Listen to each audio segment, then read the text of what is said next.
Discover exciting places to visit. Explore your community. Learn about new cultures. Meet fascinating people.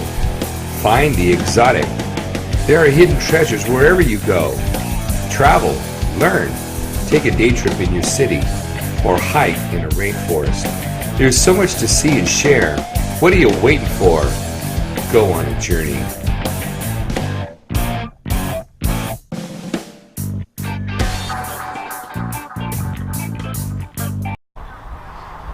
Welcome to On a Journey. I'm Paul Prado. Make sure to check out each video that goes with our podcast on our YouTube channel, Paul Prado Photography on a Journey.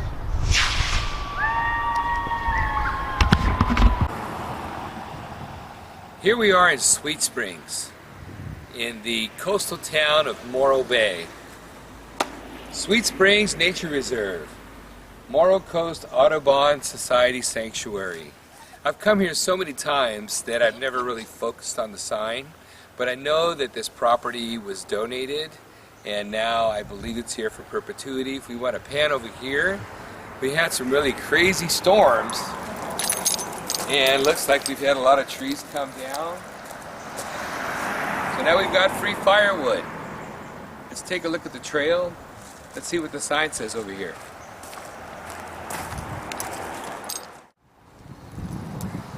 We're in a eucalyptus grove, got some other trees in here, and they're man-made ponds. They're fed by freshwater springs. The sign said that there are western pond turtles and red-legged frogs, two threatened species that exist here.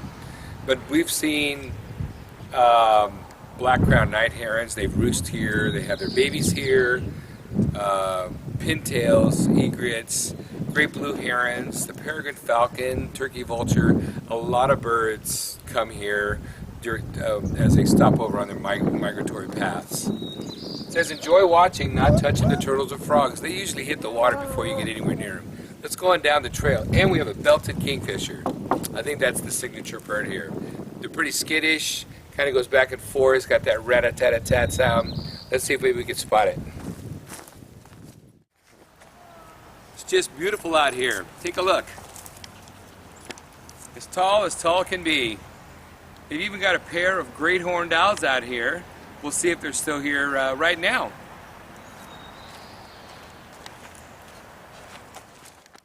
My name is Richard Neidhart. I live here in Los Osos, about 3 blocks from here. This is Sweet Springs Nature Reserve. It's a function or a property of the Morro Coast Audubon Society. There's a couple of different projects around here.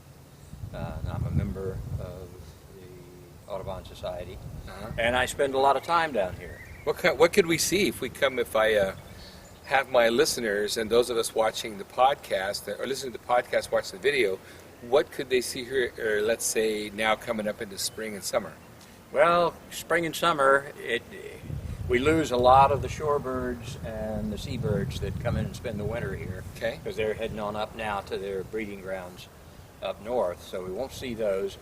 But our year-round residents here, we have ospreys that frequently come in here, and I'm surprised we don't have some today because there are some fish in the pond up there, some striped mullet that have come up with the high tide and are currently trapped in here. I was going to say they get trapped, you can't get back out. Yeah, they can't get back out. So the osprey, these are eucalyptus, right? Yeah, mostly eucalyptus. And they fly right on in? And usually they'll come in and perch on these outside ones. And occasionally we get a bald eagle here. We've got the trees over there, Nancy, that are pretty stripped. Yeah, the stripped ones. And the snags, the osprey use that to pinpoint those mullet fish. What are they called? Those particular ones are mullet. I've also seen juvenile striped bass in here in the ponds. In fact, I watched high tide and they get locked in. Yeah, and they get locked in for a while. And there was a juvenile double-crested cormorant that spent a lot of time here. I saw it. I saw it. And I got a photo of him I couldn't identify the fish just looking at him, but when I took it home and put it on my iPad, I could see it larger. It was a juvenile striped bass that he was eating. So what time would you recommend, what time of year would you recommend folks come on down to Morro Bay? Winter time is wonderful. In fact, several weeks ago I had a friend down from the Bay Area who's a very accomplished. He's a shorebird expert. And I took him over to the Morro Bay State Park Marina. Okay. There's a boardwalk there, and Right. we walked around the boardwalk, and he said, "My God, this is like the Serengeti. There were so many shorebirds out there." He was Like just, wildebeest. Yeah, yeah, and he's not an easy guy to impress because he's a genuine expert. Knows his stuff. Yeah, he was really, really amazed at the numbers of shorebirds and the variety of them. And I hear you can see peregrines around here. Peregrines. In fact, I watched in that big strip, that dead eucalyptus right there, I watched a peregrine eat a duck, a blue-winged teal. Oh, beautiful bird too. Yeah, yeah. And then I see that there's I heard and I've seen it, I've taken pictures of a belted kingfisher. Yeah. Is that a resident or he that's just... a resident. Yeah, that's Okay. a resident. Usually it's a female that comes in here Okay. to see. And see it. Her mate anywhere to be found, or I always see one. Yeah, I only see one Yeah. too, and it's a female. So where the male is, who knows? But they are. And then I read this sign that you have pond turtles. Yep. Now, They're- do red-eared sliders illegally get They dumped do. here? They do. In fact, last spring there were several red-eared sliders in here, and then they disappeared. I know in the past the Audubon Society has had people who would come in and remove the red-eared sliders. So And do they have hoping crayfish that's in what here? um, no crayfish. I Or don't think. lobsters or anything kind of seen, shellfish no, I've or never anything seen like any that? kind of shellfish. Yeah, I in heard here. some kid yelling, and I Yeah. thought, okay, I don't know. I don't Yeah. think so. Yeah. Because is this freshwater or this is brackish? Well, these or they're freshwater streams that come in here, but because it's open to the bay, the tide comes in and it's kind of makes it's it brackish. Right. Yeah, Okay. and which really surprised me initially because I didn't know that the pond turtles could tolerate that Yeah. It brackish must be water, but not as they obviously much can. salt. Yeah. So you've got great herons. Great blue herons, Great blue herons, great egrets. great egrets, snowy egrets. Curlews. Yeah, and black crowned night herons. Yes. And One time I came and there were a bunch roosting Yeah. right here. and I frequently see common yellowthroats In here? in here. Yeah, That usually I in the missed. reeds. You'll see them here, down at the other end. But So what? Oh, here comes. Is this a great egret right here, Nan? that's a great egret. Yeah,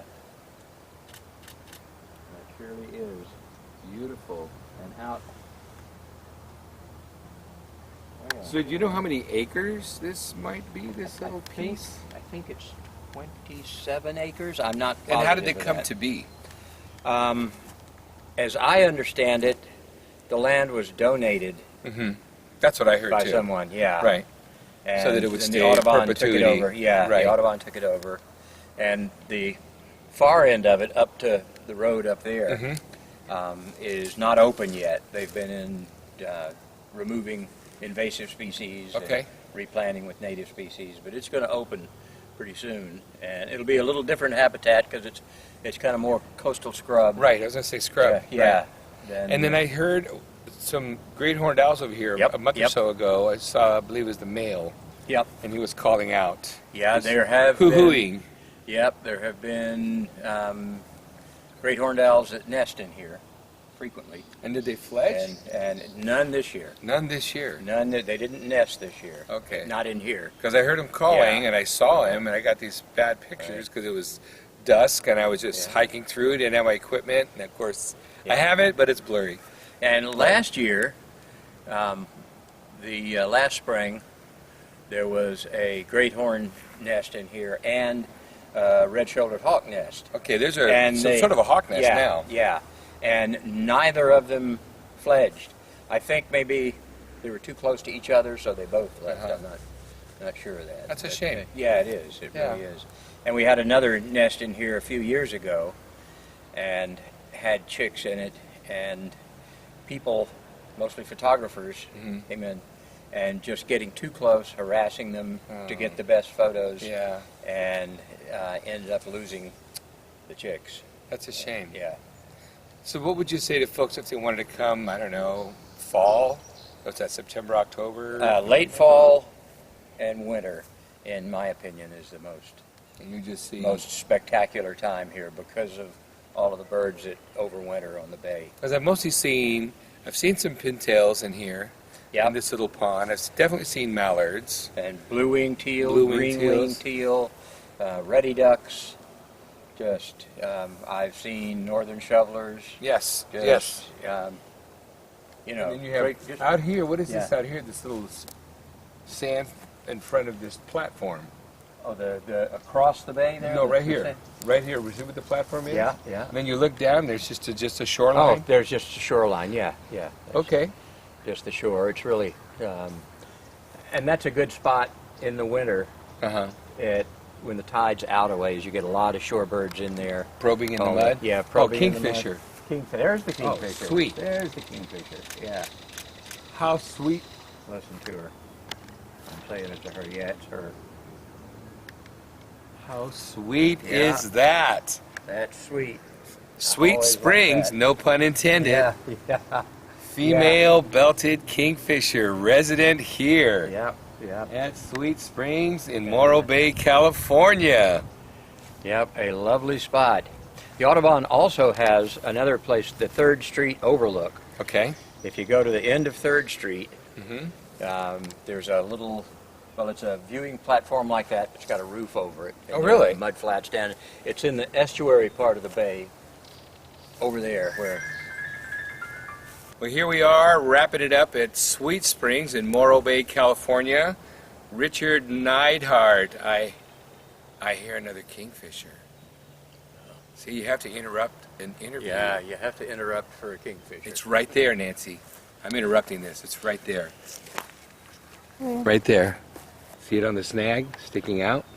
Oh, yeah. Oh my God. Nice. Okay, we were just interrupted by that female belted kingfisher. She got herself a prize, and I got a good shot here. Maybe we'll throw a still on there. I'd like to thank That's Richard. Serendipitous meeting him here at Sweet Springs, trying to get some video for the podcast. He also works for the Pinnacles Partnership. What is that? Pinnacles Partnership is the official friends organization for Pinnacles National Park. I'm on the board of directors of Pinnacles Partnership. And it I says chair, Condor Fund. Yeah, I chair the Condor Fund, which is a committee of the partnership that raises money for the Condor Restoration Program at Pinnacles. And I work as a volunteer for the last 7 years on the Condor crew there. And how many condors are up in Pinnacles at this time? We have just in the Central California flock, which is the largest single flock in the whole entire Condor Restoration Program, has, I think right now we have 89 birds in Holy it. Toledo. We have actually three release sites for the Central California flock. One at Pinnacles National Park, one at Big Sur, and one Ventana? at that's Ventana Wildlife Society that manages that one. Okay. And well, we co-manage it Together. because the flock is merged and it's all one big flock now. And then they recently, a couple of years ago, opened a release site at San Simeon. So we have condors down in this area now. So where do you recommend they're people go to look for more research about the condors, or how to well, get a hold of you at the Condor Fund? Right now you can go to the Pinnacles Partnership website. And Pinnacles Partnership website. pinnaclespartnership.org, and you can see what we've got going on there. And we have a lot of stuff going on. In fact, yesterday I led a hike in Pinnacles, a fundraising hike for the Condor program that I've got a partnership with REI, Okay. and together we do these hikes in Pinnacles to view condors. Right now, Big Sur is not a great place because Right. of The rains. the storms, and the all bridge right. out, Yes. and the landslide, Yes. and the road is out. But So Ventana Pinnacles might is be great. hard to get a hold of. Yeah, so we- Pinnacles is your yeah. spot. We saw probably 15 condors yesterday on our hike, so Pinnacles is a great place to see them. And how big is the wingspan? Up 9.5 feet. 9.5 feet. Big. 9.5 feet. That is Yeah, huge, yeah. tip to tip. And it's a scavenger. Yeah. It's not a bird of prey. It's the largest vulture. There you And, go. Yeah, and they weigh 18 to 25, 26 pounds. The biggest I've seen is 26 pounds. I've That's got a hefty weight on bird one. with a big head. And a crop, a nice sized crop. Yeah, they get a big one. They're full of carrion. They've got a big red crop. Carrion is another word for a dead animal, and they go ahead and store it right there and digest it later. Yeah, good times. Yeah. The best buffet you can get out here. Absolutely. Well, I'd like to thank Richard for this serendipitous moment. And we needed to go out and explore, have fun, and go on a journey with Paul Prada Photography. Thanks. Thank you. Do you have a card? Yes.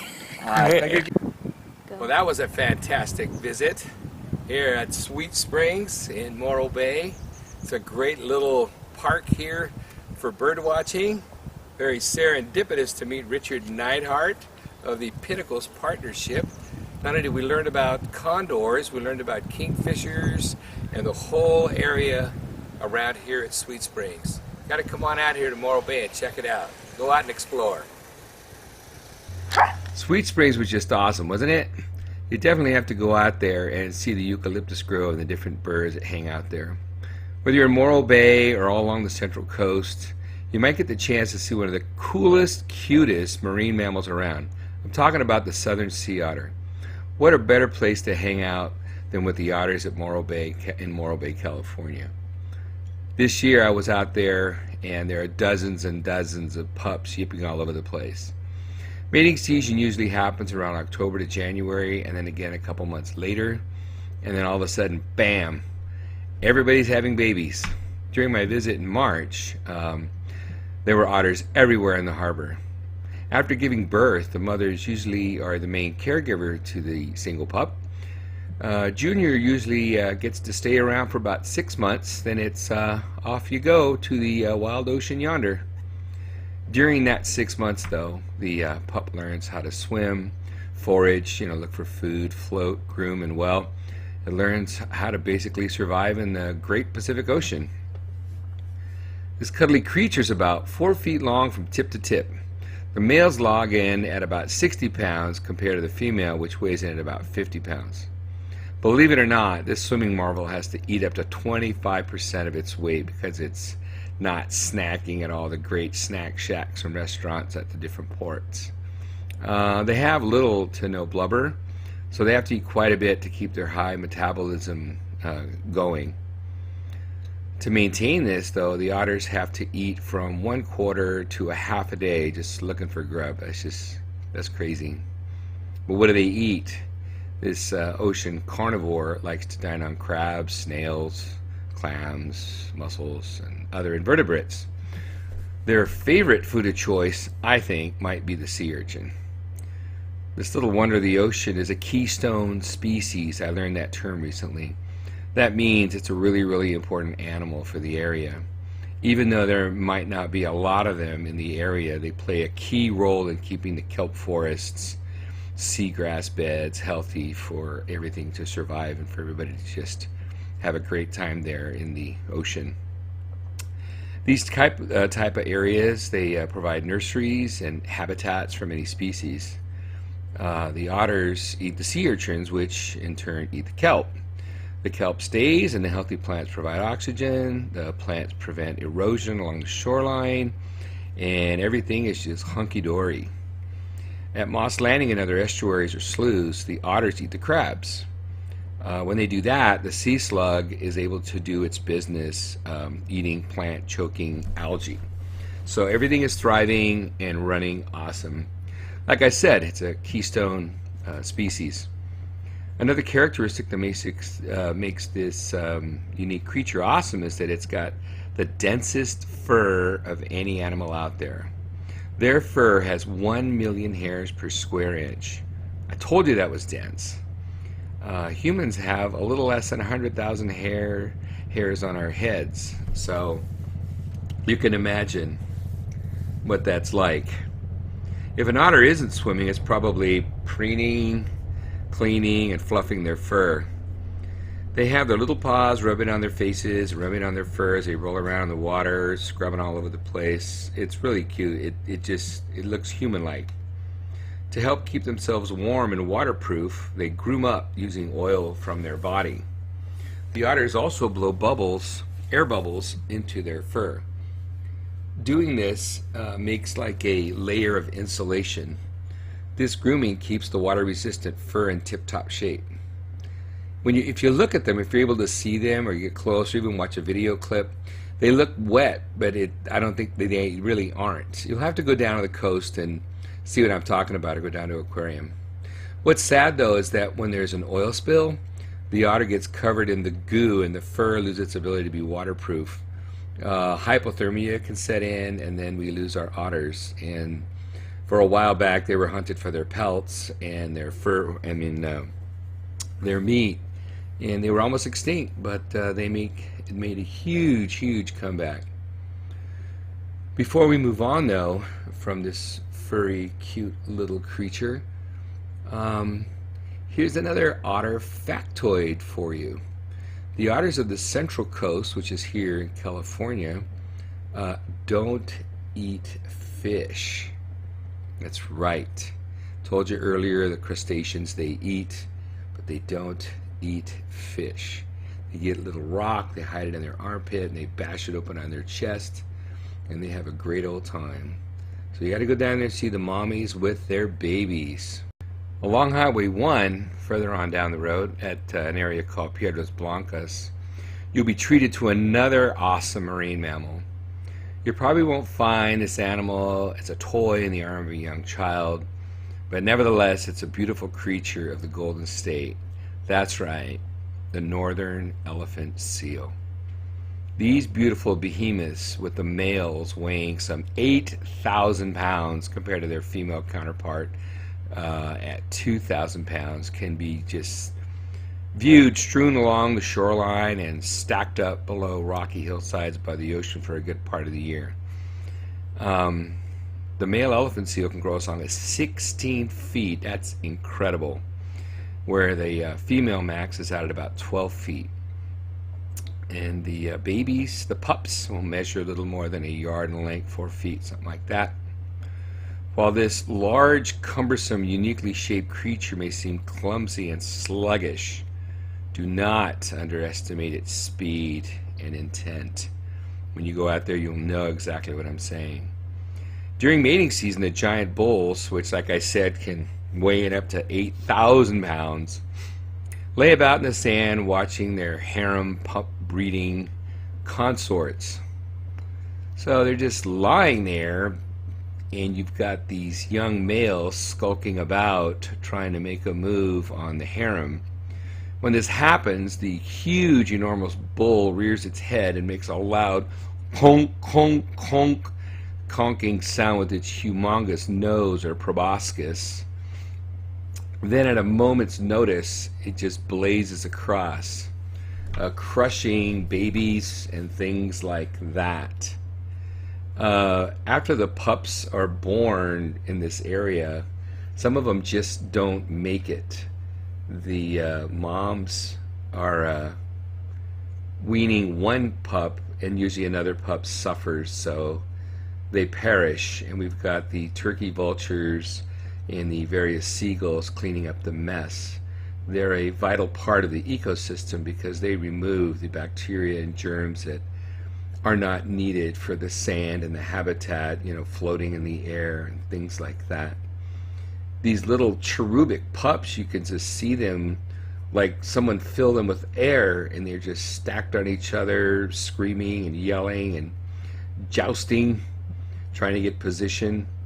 If you look at them, you think they're lazy and they're just all lying about, these big old fat pups and big old fat males. Well, what they're doing is they're conserving their energy for the open ocean. Sadly though, 70% of the males do not make it back. Only 2 or 3 come back. They have to dive, and they prefer deeper ocean where the orcas and the great white sharks can kill them. Most of the females do make it back for the haul out.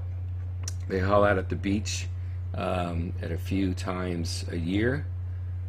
It's just an incredible thing to see. Go to the viewing platform, you can see the haul out at Piedras Blancas down Highway 1.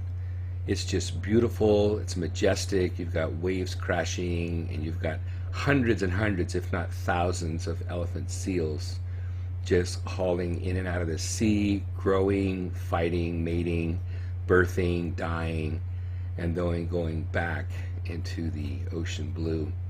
It's really something for everybody to see. It's really worth the day trip. Spend the night and go check it out.